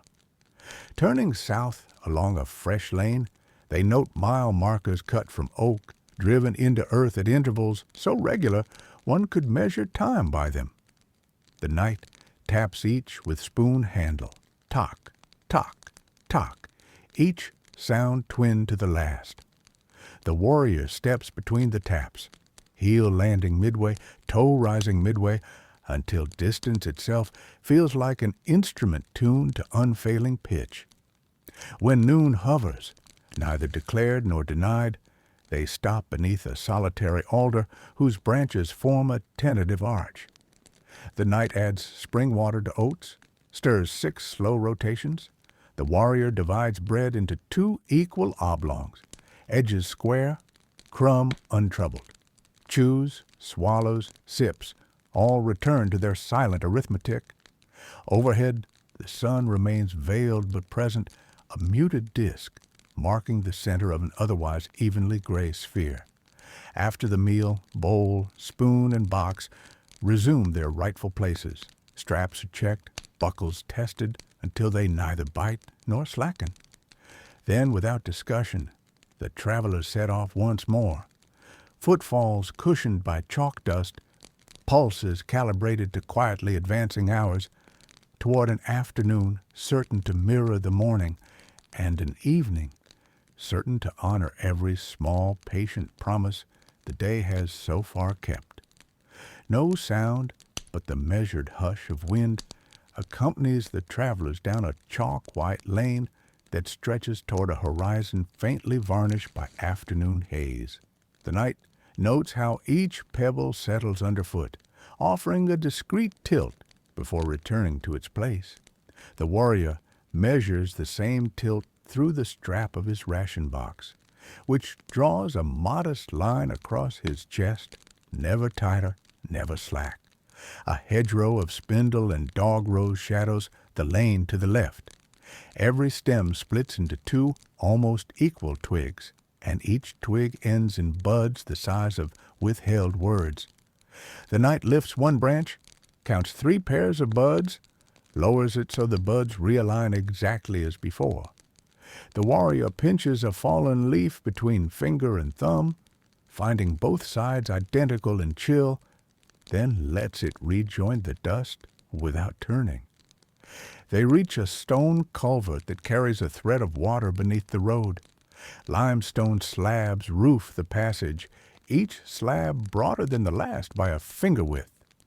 The knight crouches, presses spoon handle to the first slab, tap. The warrior echoes on the second, tap. Both sounds merge into a single muted datum of confidence. Water slips below, whispering one steady syllable that never lifts nor fades. Beyond the culvert, pasture opened wide and level, dotted with hayricks bound so uniformly that twine forms perfect parallels around every bale. Shadows from the ricks extend identical lengths eastward, thinning as they travel until they are more suggestion than line. The knight matches strides to these shadows, left foot at the start, right at the taper. The warrior walks the central axis, ration box describing a gentle pendulum that aligns with each twine mark he passes. A low ridge of flint rises, its surface speckled white-gray like calm surf frozen in stone. Steps here sound crisp, crack, crack, yet each resonance falls to silence before the next foot lifts. Halfway up, the knight examines a seam where 2 flints meet. He slides a fingertip along the join, acknowledging the flawless alignment. The warrior takes note of a tiny fossil shell embedded nearby, spirals diminishing in perfect ratio. He memorizes the sequence, yet leaves the shell undisturbed. Night deepens by quiet increments. A single star appears overhead, then another, yet no constellation fully forms. The sky seems content to populate itself sparingly, holding brilliance in reserve. The fire settles into embers that glow like miniature horizons, each coal sharing a common hue. The knight brushes a twig across the ash, drawing a smooth path that closes upon itself in a circle. The warrior answers with a circle beside it, identical in diameter by mere coincidence or by some subtle instinct for equivalence. Together the circles grow faint as ash cools. Within minutes, they vanish into uniform gray. At last, they stretch out on opposite sides of the dying fire. The knight places spoon and bowl nested, handles aligned north-south. The warrior closes his box, coil of latch clicking once, then rests it beneath his head as a pillow. Overhead the oaks stand motionless, leaves quiet, silhouettes stable. Breath by breath, the travelers' chests rise and fall in a cadence matched to the low metallic sigh of cooling embers. Beyond them, the pond lies soot-black now, broken only by an occasional bubble that reaches the surface and disappears with the tiniest pop, if indeed it were a sound at all, and not merely the imagination of an ear tuned to absolute calm. Hours slide past without announcement. The embers dim, but never quite surrender their glow. They hold a faint thread of warmth, the way memory holds a name repeated often enough to resist fading. Somewhere near the small hours, a breeze stirs the grasses at valley's edge, but declines to travel further, reluctant to disturb so balanced a calm. Thus the road, the fire, the night, and the two resting figures merge into a single unbroken hush, where every slow heartbeat, every drifting mote of ash, and every star withheld from forming a constellation consents to abide by the same soft law that nothing urgent must occur until morning chooses, without haste, to arrive. Morning discloses itself in a faint pearl gloss along the pond's rim, as if a brush had passed once lightly across the water and left behind a broader margin of softness. The embers answer with a single, muted glow before surrendering to ash of uniform gray. The knight and the warrior open their eyes at nearly the same moment, neither startled, neither delayed, as though some interior clock had agreed upon an exact and moderate cue. They sit up, one after the other, brushing sleep from shoulders with palms that complete the motion in equal arcs. First task is the fire. The knight gathers 2 twigs still warm, arranges them parallel atop the pale remains, and breathes across their length. A ribbon of smoke rises without urgency, decides against becoming flame, and settles back into silence. The warrior sprinkles a palm-sized scoop of pond water across the coals. Each droplet sinks with a faint sigh, nothing that could be called steam. When finished, they smooth the ashes flat, leaving no mound, no pit, only a level patch indistinguishable from untouched ground. Belongings return to their accustomed order. The spoon nests inside the bowl. The hinged lid of the ration box closes with its restrained click. Straps are checked, tightened by a finger's breadth, then allowed to rest. They stand, gazing upon the valley that now holds a mist, as even as linen laid over a table. Low, unruffled, revealing the oaks only from mid-trunk upward, as though the trees have withdrawn their roots into cloud. Without comment, the travelers step onto the path that borders the mist's edge, letting the quiet moisture graze their boots, but not their knees. For some time they progress through a corridor of half-seen meadow, where dew gathers in symmetrical beads along each blade. The knight stoops, selects one blade, and measures 3 droplets with his eye, each equal in size, each trembling with the same minute frequency. He replaces the grass exactly as it stood. The warrior, a pace behind, lifts a twig no thicker than a quill, snaps it once, listens to the subdued pop, then lays both halves side by side so their fractured fibers interlace again, matching as well as broken strands can. The path inclines so gradually that calves feel the change before vision confirms it. A low rise offers an outlook westward, a patchwork of fallow plots, rectangular and regular, separated by stone walls of uniform height. No color interrupts the view, only gradients of straw, earth, and slate. The knight draws one silent breath from this vista and releases it in 2 equal halves. The warrior blinks, slow and complete, then resumes walking, confident the scene will remain constant whether watched or unattended. Mid-morning brings a cluster of hazel trees, whose branches intertwine into a near-perfect lattice. Sunlight sifts through, forming roundels of light, patterned so evenly that stepping through them feels like walking across a floor tiled in pale gold. Each footfall replaces one roundel's brightness with a muted print of boot sole, and then abandons that print to the next shaft of light, renewing the pattern exactly as before. Under one branch lies a single nut, still enclosed in its husk. The knight kneels, touches the husk, finds it damp but intact, and leaves it undisturbed. The warrior traces the same nut's shadow with a fingertip, precisely one circuit, then rises. A brook intersects their course once more, this one shallow, gravel-bottomed, its current no faster than a casual stroll. Flat stepping stones cross it, 7, each the same breadth, same gray-green lichen. The travelers step in measured sequence, 1st, 3rd, 5th. pausing on the midpoint where water parts around stone with identical ripples on either side. They stand long enough to see a leaf drift downstream, meeting each ripple, dividing, reforming, until it clears the last stone and continues its unwavering voyage. On the far bank stretches a narrow copse of alders. Their trunks lean east as though pressed by a single, timeless wind.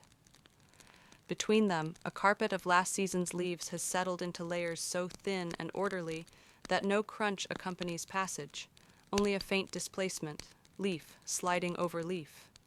Here the knight retrieves a parchment roll from his side pouch, unfolds a blank strip 6 fingers in length, and notes, with charcoal, one horizontal line, straight, unhurried, neither beginning nor ending at the edges of the strip. He rolls the parchment again and returns it unchanged except for that solitary line. The warrior watches, then removes a stub of graphite from his own kit, draws an identical line upon the palm of his glove, and waits until the heat of his hand smudges it into a gray echo. Noon edges nearer. Light attains its apex not with brilliance, but with a transparent steadiness that seems to eliminate color until only form remains. A solitary milestone appears, 3 hands high, square cut, its faces smoothed by indefinite weather.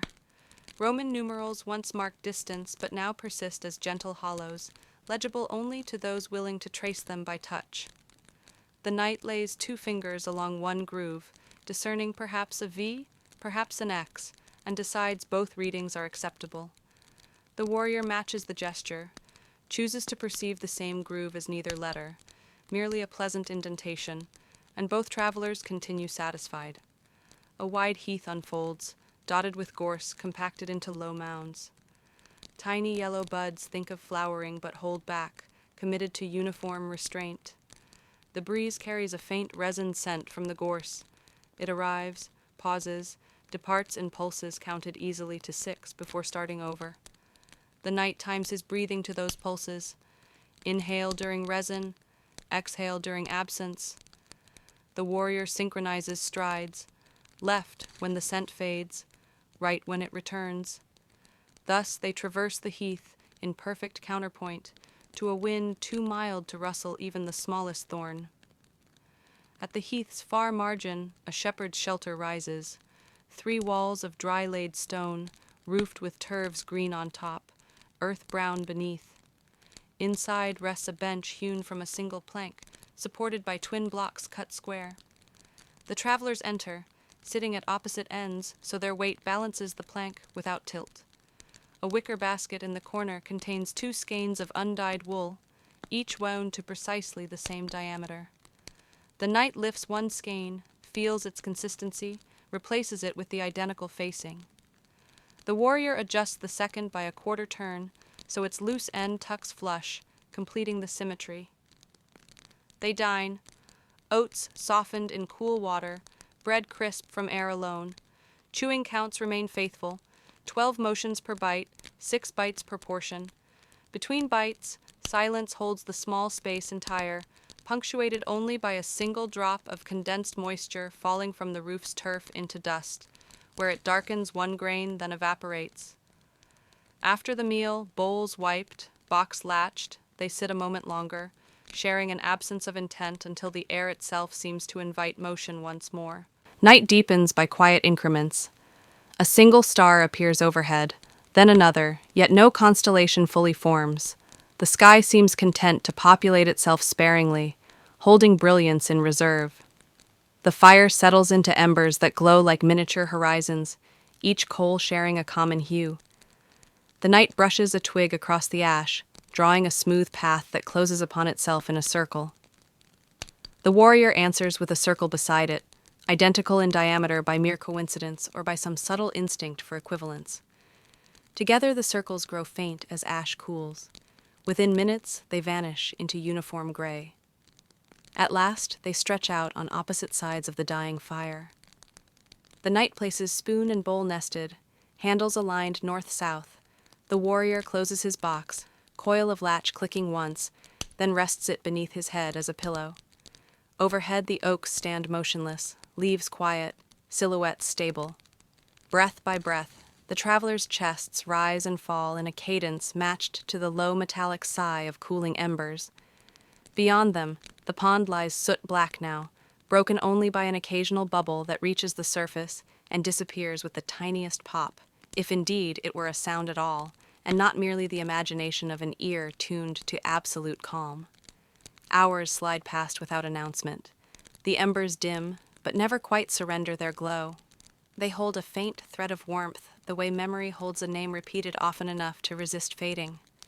Somewhere near the small hours, a breeze stirs the grasses at valley's edge, but declines to travel further, reluctant to disturb so balanced a calm. Thus the road, the fire, the night, and the two resting figures merge into a single unbroken hush, where every slow heartbeat, every drifting mote of ash, and every star withheld from forming a constellation consents to abide by the same soft law that nothing urgent must occur until morning chooses, without haste, to arrive. Morning discloses itself in a faint pearl gloss along the pond's rim, as if a brush had passed once, lightly, across the water and left behind a broader margin of softness. The embers answer with a single, muted glow before surrendering to ash of uniform gray. The knight and the warrior open their eyes at nearly the same moment, neither startled, neither delayed, as though some interior clock had agreed upon an exact and moderate cue. They sit up, one after the other, brushing sleep from shoulders with palms that complete the motion in equal arcs. First task is the fire. The knight gathers 2 twigs still warm, arranges them parallel atop the pale remains, and breathes across their length. A ribbon of smoke rises without urgency, decides against becoming flame, and settles back into silence. The warrior sprinkles a palm-sized scoop of pond water across the coals. Each droplet sinks with a faint sigh, nothing that could be called steam. When finished, they smooth the ashes flat, leaving no mound, no pit, only a level patch indistinguishable from untouched ground. Belongings return to their accustomed order. The spoon nests inside the bowl. The hinged lid of the ration box closes with its restrained click. Straps are checked, tightened by a finger's breadth, then allowed to rest. They stand, gazing upon the valley that now holds a mist, as even as linen laid over a table. Low, unruffled, revealing the oaks only from mid-trunk upward, as though the trees have withdrawn their roots into cloud. Without comment, the travelers step onto the path that borders the mist's edge, letting the quiet moisture graze their boots, but not their knees. For some time they progress through a corridor of half-seen meadow, where dew gathers in symmetrical beads along each blade. The knight stoops, selects one blade, and measures 3 droplets with his eye, each equal in size, each trembling with the same minute frequency. He replaces the grass exactly as it stood. The warrior, a pace behind, lifts a twig no thicker than a quill, snaps it once, listens to the subdued pop, then lays both halves side by side so their fractured fibers interlace again, matching as well as broken strands can. The path inclines so gradually that calves feel the change before vision confirms it. A low rise offers an outlook westward, a patchwork of fallow plots, rectangular and regular, separated by stone walls of uniform height. No color interrupts the view, only gradients of straw, earth, and slate. The knight draws one silent breath from this vista and releases it in 2 equal halves. The warrior blinks, slow and complete, then resumes walking, confident the scene will remain constant whether watched or unattended. Mid-morning brings a cluster of hazel trees, whose branches intertwine into a near-perfect lattice. Sunlight sifts through, forming roundels of light, patterned so evenly that stepping through them feels like walking across a floor tiled in pale gold. Each footfall replaces one roundel's brightness with a muted print of boot sole, and then abandons that print to the next shaft of light, renewing the pattern exactly as before. Under one branch lies a single nut, still enclosed in its husk. The knight kneels, touches the husk, finds it damp but intact, and leaves it undisturbed. The warrior traces the same nut's shadow with a fingertip, precisely one circuit, then rises. A brook intersects their course once more, this one shallow, gravel-bottomed, its current no faster than a casual stroll. Flat stepping stones